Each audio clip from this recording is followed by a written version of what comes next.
And Dr. Tooley is a retired educator, an experienced real estate entrepreneur, a licensed Delaware educator, a seasoned educator who is an entrepreneur and visionary. Dr. Tooley created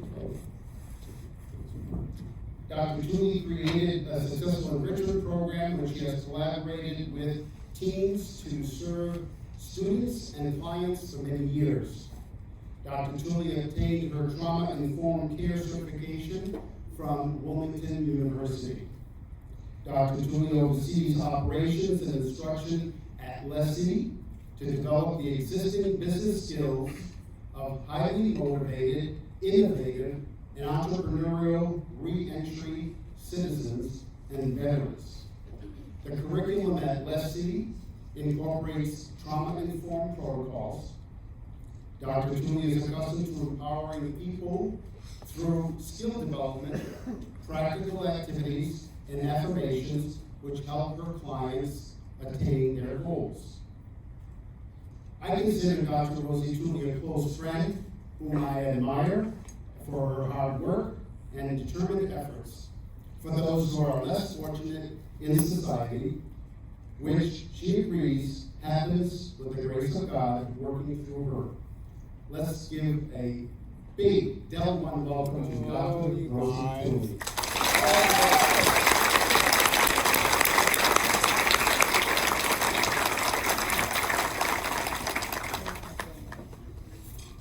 Can you hear me okay? Good morning, Del 1. Good morning. And congratulations on being able to get back together again. I feel, after the interactions I've had with Del 1 staff over time since 2019, that you're family.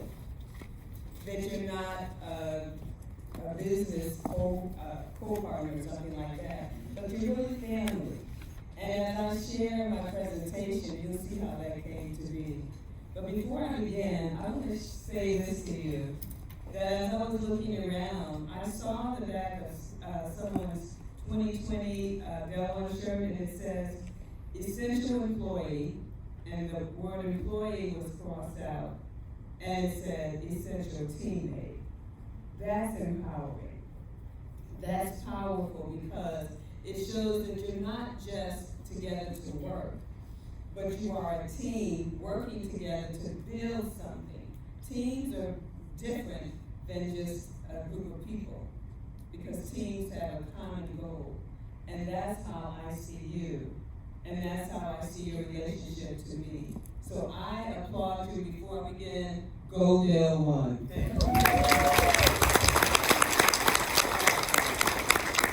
Okay, he's got the slide up. This is how I first came into connection with Del 1. I am a member of the BDI, which is the, let me get to my slides right here. Oh, here it is. The Banking Desert Initiative. And the Banking Desert Initiative is founded on a area of Delaware called the Route 9 corridor, where there were no financial institutions to serve the people. So what they did was to go to check cashing places and stores to cash their paychecks for a fee. And many times that fee was significant. So as a member of the advisory board, we sat down and talked about what changes we'd like to see. We came up with a plan and invited financial institutions to come to us to talk about what they would do to help our people in that area. Guess who showed up? Del 1. You showed up not only with financial services, but financial literacy as well. Not only for adults only, but for youth. And that helps to change the entire community because as people are more aware of how to manage their finances, it changes them generationally. I hear feedback, but in any case, I'll keep going. It changes them generationally, and that's what we're after, and that's what you're doing. So at this meeting, at the board meeting, we were talking about what Dell provides, and somebody mentioned business lending. Now, I was just beginning my work with building Leslie and some other things that I worked on, real estate. I had simplified.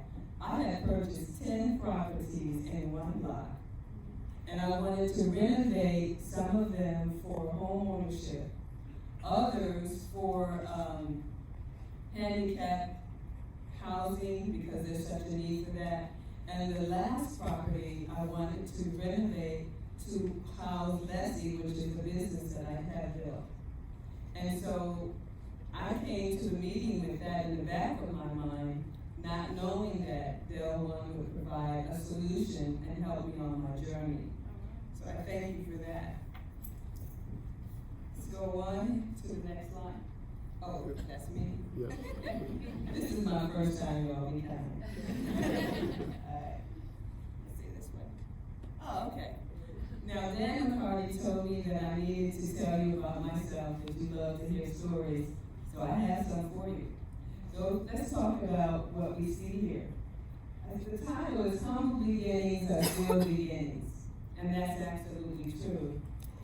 I know you can't see the pictures really well because of the distance and because some of them are really not great quality, but this is what I had and this is what I'm sharing. And the top left, you see my mother and father. That's Bernice and Willie Tooley. And that picture was taken in 1947, and I'm glad to have it. If you look at the house next to it, the White House, and then you look at that picture of the boxcar that's next to it, guess what? This house that I grew up in was a renovated boxcar. My parents were poor, but they were creative and they were adventurous.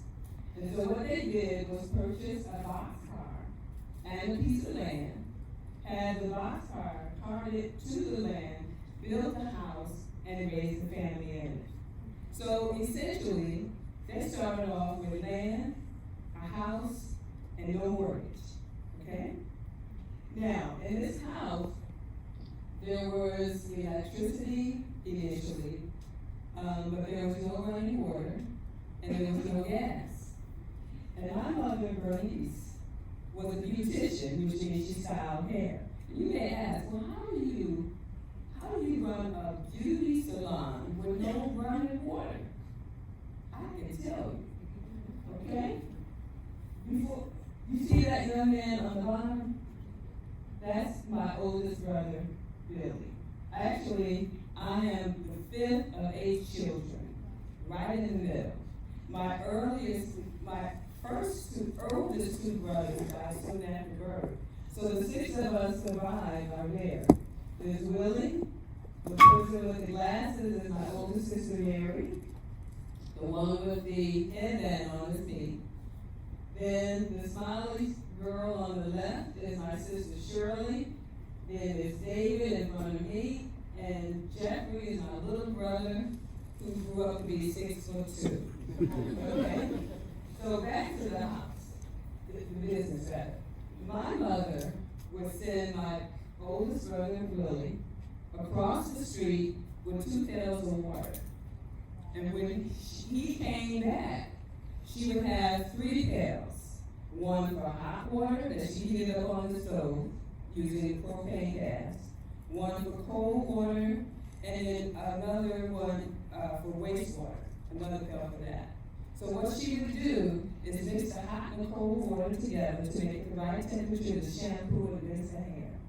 Then she would use the other pail to rinse the hair. And then, after it's dry, you're good. Now my mother was considered to have what was called a growing hand, which means that when she did your hair, the texture and the healthiness restored and hair grew. And because she was excellent at what she did, her business grew and developed, and she had lots of customers, even though she didn't have any running water. when you are excellent and skilled, obstacles can be overcome. Now, over time, the people in our neighborhood empower themselves by writing a petition to get gas and water services in our neighborhood. So by the time I was 9, I had my first bag.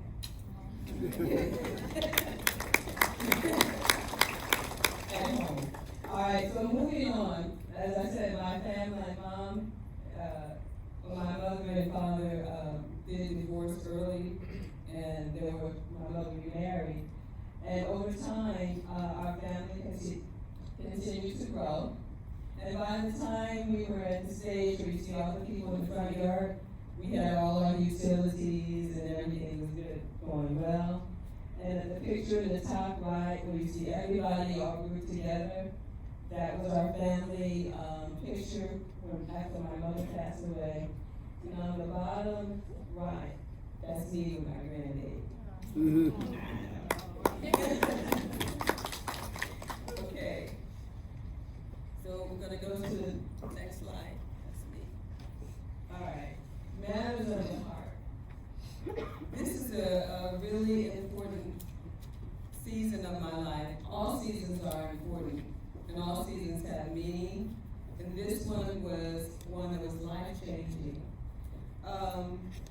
During this season of life, by now I was in high school, and I had become a really good student.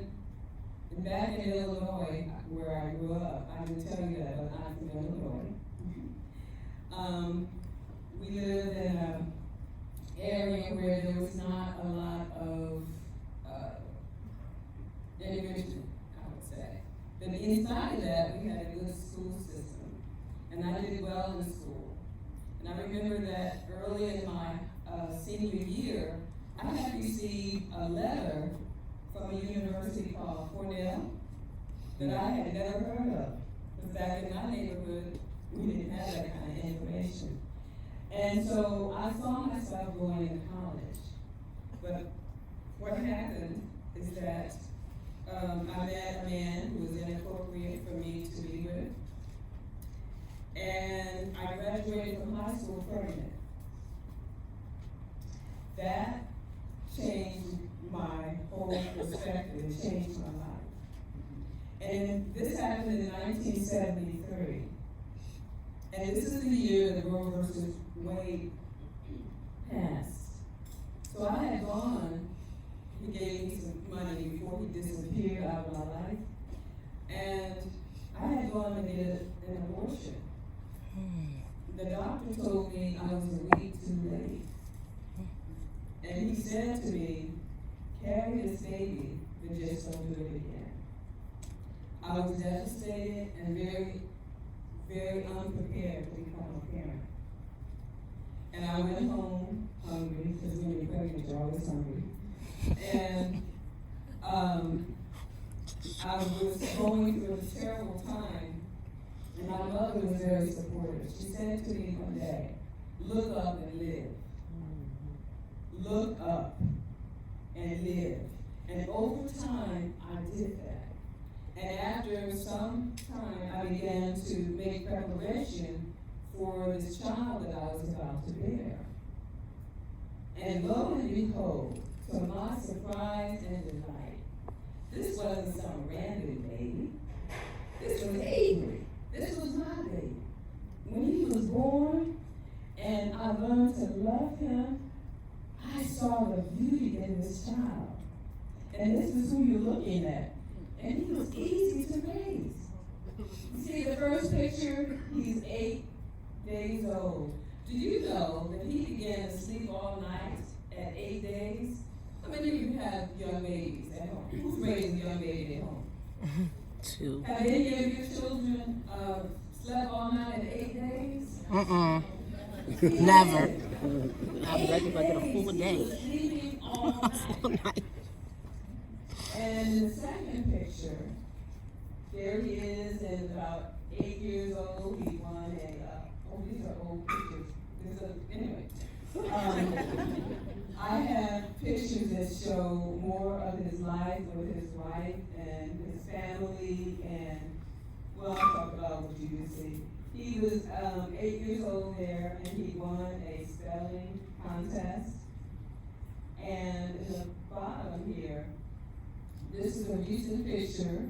We have a family tradition where he spends the week before Christmas with Mama and Grandma, and brings the family to celebrate with us. And then on Christmas Day, they spend the holiday together. And then this final picture that you see here, you see his team. Avery is a high school literacy teacher and wrestling coach. And they won the 4A wrestling thingy.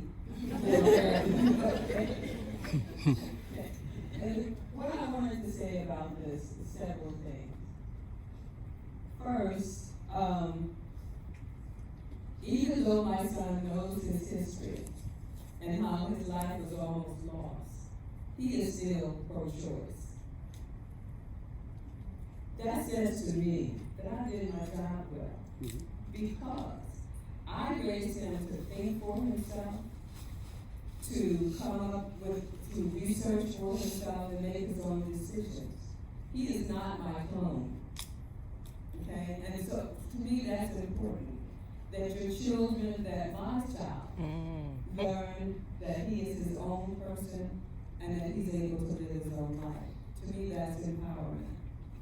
The second thing is that we, as a family, like possibly you and your families are as well, have a split on certain important decisions, issues. The key thing here is, though our family is split on the decision, we are still united as a family. We learn how to listen to one another and to listen with a heart to understand, even if we don't agree. Because the love of that person is much greater than the topic we're talking about. So that's what's important. And here, some of the key things that I had considered when I was looking at matters of the heart are that sometimes to empower other people means that you are sacrificing something. Maybe your sacrificing isn't as dramatic as mine was, but oftentimes it costs something to empower other people. And a thing that I practice as a mother, still do as a grandmother, is to empower others by telling them the good that I see in them. That works not only at home, but it works in my work at Leslie, and it works wherever I am. Empower people, empower other people. Let me tell you about Leslie before we begin with the next slide. The goal to build a business that empowers people who have been in reentry and veterans who desire to start their own businesses began as a long time ago. I had been reading, Ron said I'm a person of faith. I was reading the Bible and I asked God that, I told him I'd like to see a miracle. Okay, so over time, circumstances changed and events, I had many adventures, but Leslie began specifically with the dream that I had. It was really a nightmare. I saw in a park near the place where I grew up, a bunch of people gathered around. And it turned out, long story short, it turned out that someone in the group, a young man, had borrowed the money from a loan shark that he could not repay. And they had gathered together, this loan shark was going to use him as an example of what happens to people who do not repay their loans. And so as I watched the dream, this big black Suburban came drove up, and guys with fedoras and sunglasses and trench coats jumped out, and they began to ask him, "Where's my money?" And he began to tell them the reasons why he didn't have it, and they weren't hearing it. So one of them pulled out a knife and began to stab him in the chest. And he's groaning in pain, and he's calling out to God to help him. And I could hear the blood curdling in his voice. And when I woke up, I was shaking. And I told God, I'll do whatever you want me to do, just don't show me that again. Because it shook me. And to my surprise, because I've never seen anything like this before, to my surprise, I learned that what I dreamt was common. I had a shelter for homeless couples in Philadelphia. So I checked with the director and told her what I had dreamt, just kind of summarizing it. And she said, "Oh yeah, that's common." I had no idea that people were being killed because they couldn't pay back their money. I didn't know it, but it was so. And so that began my journey with collaborating with other organizations that care for people who would be more likely to take a loan, people who have no money because they're in reentry and they can't necessarily get a job doing what they love. And veterans, to my surprise, also suffer a lot. I had no idea. This was all quite an education for me. And so over time, and through association and collaboration and talking and meetings and all that, the idea for Leslie was born. And then we began to move forward. So this is bringing us up to day one. So by the time we were in that meeting, all of these things had already taken place. So now I'm ready to move forward. Okay? And what happened is that I'll get to that piece later. But I want to make sure that you understand that there are many ways to empower many people, and that you are really a part of that. Thank you. Now, take a look at this. The question is, how do we work collectively to rebuild a people and the community? I do wish that I had my most recent slides here, but I'll tell you the story. You see the young lady in the middle with the cash in her hand and the young son doing this? Okay. One day I was on a call, a monthly call with the BEI committee, and Naisha, who's the mom there, Naisha texted me and asked me if I knew any place to get a coat. Because it was a very cold day, it was about 22 degrees, and her son only had that light jacket that he has on for covering. And she didn't want him to go to school like that. So she reached out to me because she and I had been working, she was my client. And so I mentioned that on the phone call. So after I mentioned that, Shavonda texted me and asked me to call her about it after we ended the phone call. And I did. Shavonda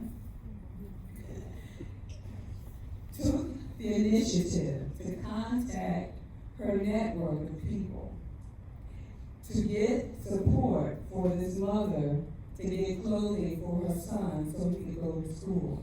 Within 2.5 hours, we had over $250 to go to get her the money. You see the money in her hand. What you don't see are the pictures that show her shopping. She had a shopping cart with clothes up to here, and she checked out She was not only able to get clothing for her own, for that son, but for the other two children too. She had 3 children in total. The other 2 had winter coats, but this child did not. And she was able to get what she needed because she was empowered by someone who heard a need and took action right now to bring about the change that was needed. So I honor Delwan and Shavanya for what they did.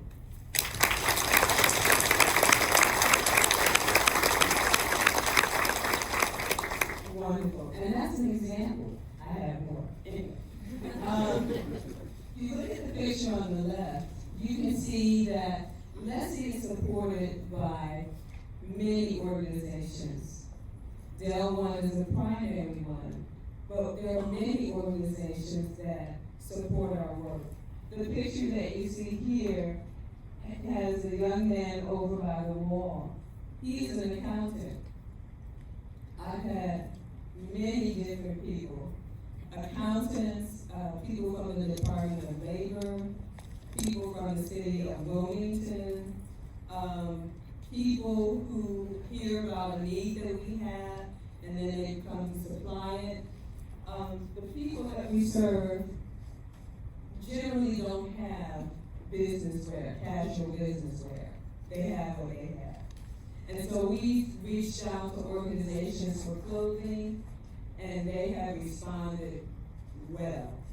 And so now, not only are they getting training and additional expertise from people in different areas of business, but they are also getting the supplies that they need to start their businesses. I had, okay. It's time for a video.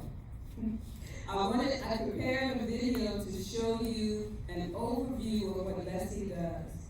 We not only work with adults who are entrepreneurs, but we are starting a STEAM program for youth. STEAM used to be called STEM, now they added art. So now it's science, technology, engineering, art, and math. And later in the summer, we're going to have an entrepreneurial program for youth as well, called Kids Are Entrepreneurs. Students are brilliant. Young people are amazing. And I was able to experience that as an educator, and I know that it's so. So let's roll it. I have to talk it through because the sound isn't there. All right, this is our logo. This is an example of the different kinds of curriculum modules. We're showing that we offer business training and financial services. And here's some pictures of different kinds of entrepreneurs that work. And it has a nice little beat that you can't hear. Okay. This is Leslie's home. What you're going to see are before and after pictures. This property is located at 10th and Bennett in Wilmington. That's an area where some people won't even drive through. But here's where God placed me to do work. This is what the building looked like when I first saw it. And we'll be going inside in a little bit. Mortgage management took care of the renovation for us. They did a great job.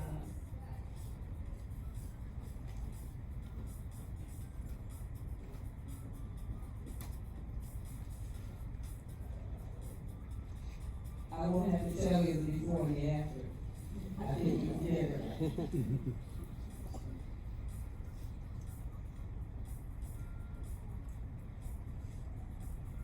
This is our break room. This is a mess. We have incubator space upstairs for entrepreneurs. This is a short video of the first day I went upstairs. This is what it looked like. And this is what it is now. Some people describe it as a miracle. But it's hard work, diligence, and consistency. This is one of our clients, and this is one of the pictures of guests coming in to speak with us. How do you pause this? Oh, you have to do. Yes, ma'am. Oh, okay, sorry. Can you go back? Go back to the picture, this one, okay. Now, that one has been such a strong supporter of Bessie. I could give you another thought of my own self. You really have. This is the day they brought the laptops. There were 8 laptops that were donated to Leslie for our clients to use. Right now they're being used by the adults who are in our Leslie program, but later on they'll be used by youth in the STEAM and the Kids Are Entrepreneurial program.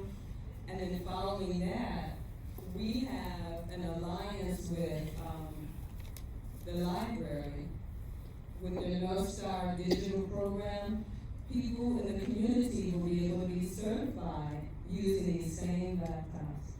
So we really are appreciative of what you've done and how you've sown into us and our community and our work. Thank you. Yeah.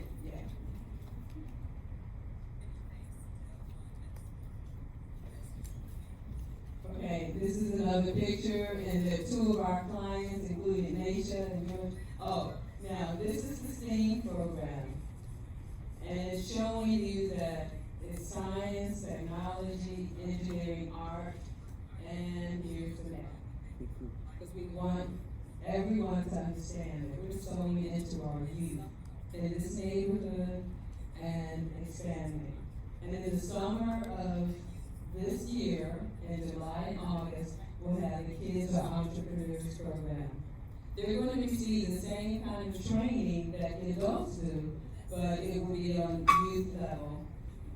This is some of the other supporters of Leslie. We were featured in NCAL's annual report. Well, anyway, this is the one. I'm giving it up. This dream just disappeared. Ron has been around from the beginning, from before the beginning, to supporting, and there, it's going to pass. Anyway, you see? All right.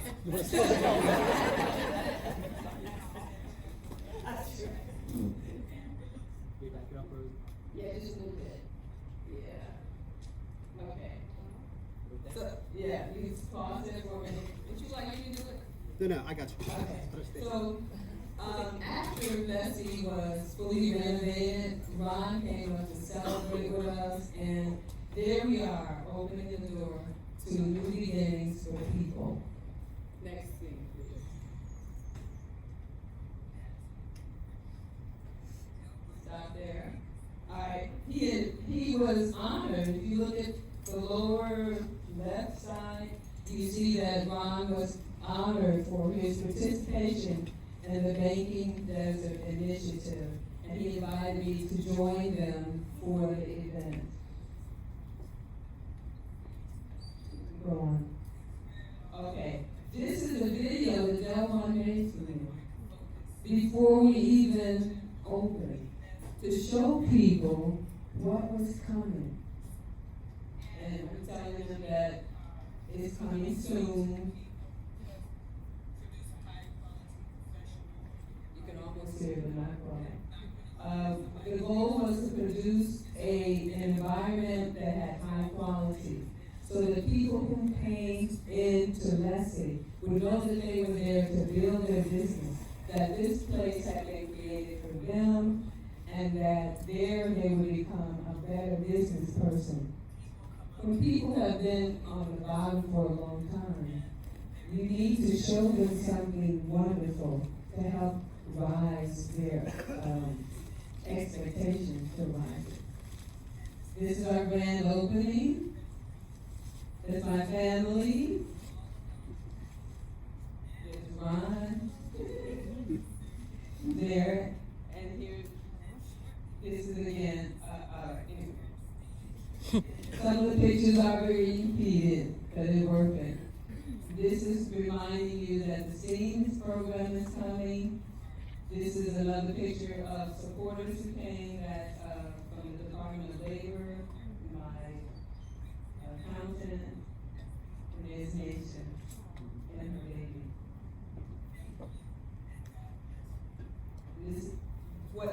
At the end of the video, what I said is that when you empower people, you bring joy.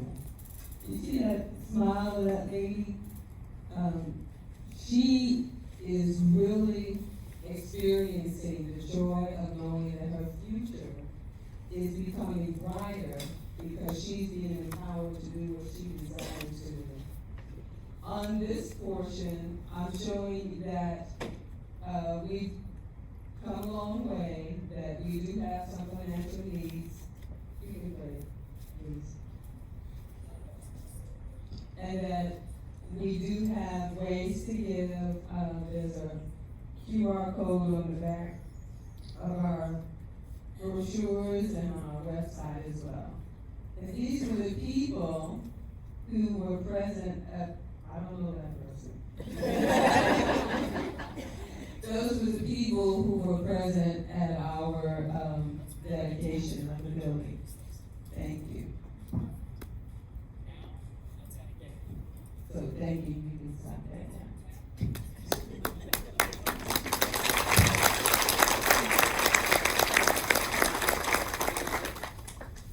Okay, so you're there. Oh, that's me now.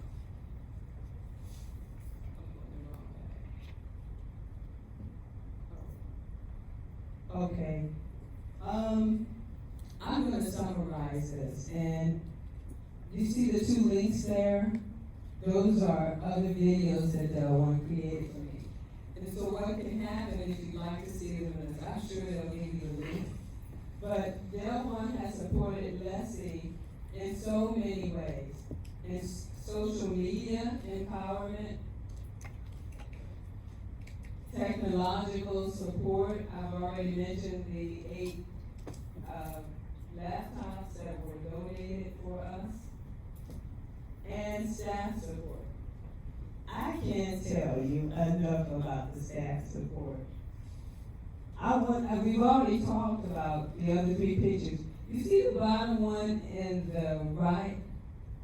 There's Shavanya. The person you don't see is Brandy. This is the day.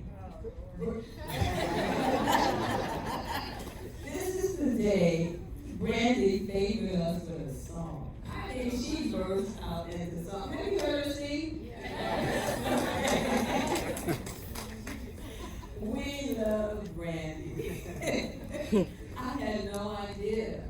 I don't remember what I was saying, but I just said something about let's do a song and stuff. You know, just off the top of my head. And what do you know? She burst into song. We love her. Here in the picture, you see 4 of our, actually 5. There's 5 of our clients. 3 are seated. 1 is beside Shavanya, 1 is on either side of Shavanya, and then there's me. You know the thing that is most impressive to me is the heart of people that I'm serving. When you hear people's stories of what they've been through, and what this opportunity means to them, it empowers me. Of the three of those people, and the 3 men, you see the 3 men there? All of them are in reentry, which means they were incarcerated. If you combine the years of incarceration that they experienced, it's over 100 years. 100 years, more than that. But here they are, excited, with talent, ability, building a business. And one of the gentlemen is not only in reentry, he's also a veteran. And he's rebuilding a business. And the thing that they're so inspired about is that they don't want the next generation to suffer what they did. They're looking to build a legacy, to do something good so that their family and loved ones won't experience what they did. That's empowering. That's fulfilling. And for me, that's the miracle. Lives changing for the better.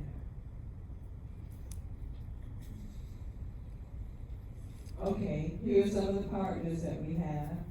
I told you about the clothing, and the labels are on this slide, but what you can see is that there are other organizations that work with Leslie and that we have support in many different ways. Together, we empower many. Because Leslie is part of the village concept. I have that village concept. That's working together with each of us adding what we can, that we can serve everybody. That's what I believe. And now, this is something that I would like to close with. I call this the elephant. And I'm sorry that you don't see the other slide, but it doesn't matter at this point. You see that business plan? That's called Financial World Association Incorporated, and it was written in 2019, which is the same year I met Del One representatives at that boardroom table. When I applied for a business loan, they required me to write a business plan. I didn't know all the parts of a business plan. So I wrote down what I envisioned and gave it to them. And there were two people who were really, really instrumental in moving me forward. One of them is no longer with us. His name is Brad Benson. And I am hoping that after our talk here, that I am able to speak to someone of his family to let them know that he made a difference in my life and in my business. And the other person is Christian Saito. She would always put the pronunciation of her name in parentheses or you messed up. So I wanted to tell you just a little bit about what they did.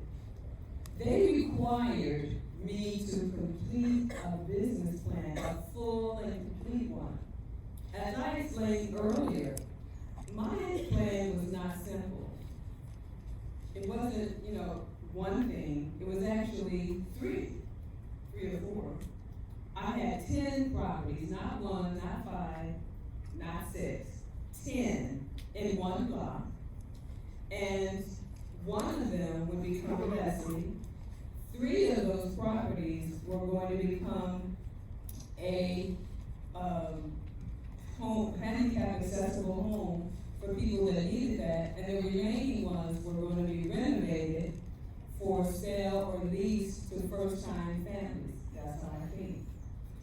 And so I had to put all of that into one business plan. All 3 phases, with all the financials, all the details of the renovation, of all the different parts of the business plan. And for me, that was like eating an elephant. I hadn't done anything this detailed since I was in 8th grade writing a composition paper. And how do you eat an elephant? Exactly. So I took it step by step by step. And I would send them what I completed, and they would send it back asking for more information. I remember this one time I had sent to Kristen some work that I completed, and she said, that's good. I told her all about what my plans were, what we were going to do with the houses, and how we were going to help people, and all this kind of thing, which are parts that you have to include in the business plan. And then she responded, that's something like this. Well, that's nice, but how are we going to get our money back? Where's the financials? And see, what they required of me demanded that I step up my excellence. And do you know what? Because they did that, now when I'm working with my clients in reentry and veterans and entrepreneurs who want to build their own business, I use the same standards of excellence. The thing that I learned from this is that you don't empower people by lowering your standards. You empower people by helping them to raise their skill level so that they can meet the standard. That's empowering. That's what you do.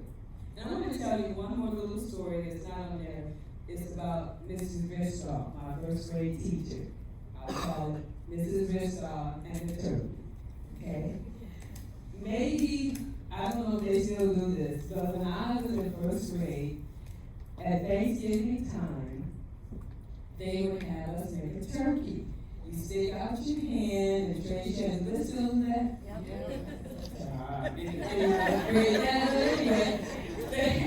They had us scratch our hand, cut out some feathers, tape it, glue stick it onto it, and color it, and you're done. Well, Rosie is in first grade, and she's seeing friends, and we're just talking and having a good time, and my turkey's not done. And being the 5th out of 8 children, I wasn't really accustomed to anybody really noticing me. And so it's recess, and I'm jumping up to go out with the rest of the class, but she looked at me and she said, "Your turkey's not done. You can't go out. Sit down and finish your turkey." And so I was shocked because she was the first person who had ever corrected me other than my mother. I'm sure my eyes were this big, but I sat back down and finished that turkey. But you know what? In that, she changed my life that day. She taught me that what I do matters, and that I need to finish where I start. And the thing that I want to reiterate for all of you who are employees or partners or teammates of L1 is this. In both of those instances, with Brad and Kristen and with Mrs. Bristow, they were doing their work. They were on the job. They were doing what they do every day. But because they were excellent at what they did, and because they took the time to interact with me and to cause me to rise to excellence, they changed my life. And not only that, what they done in my life is now impacting other people as well. So that's what I want to leave with you. You are important. What you do every day impacts other people. And you never know whether the person that you're talking to now or later is going to be impacted in such a way that you change their lives without even being aware of it. So that's what I want you to understand. You're important. The work that you're doing is important. Even if it seems as mundane as having a kid cut out a turkey and put some feathers on it. I mean, what could be more mundane than that? But she changed my life. I finished my work. That's part of me now because of the experience that I had. So I encourage you to remember this. Remember that there are people who are waiting for you. People you're going to talk to and see and help and encourage by just being who you are and doing what you do. And with that, I thank you for your attention.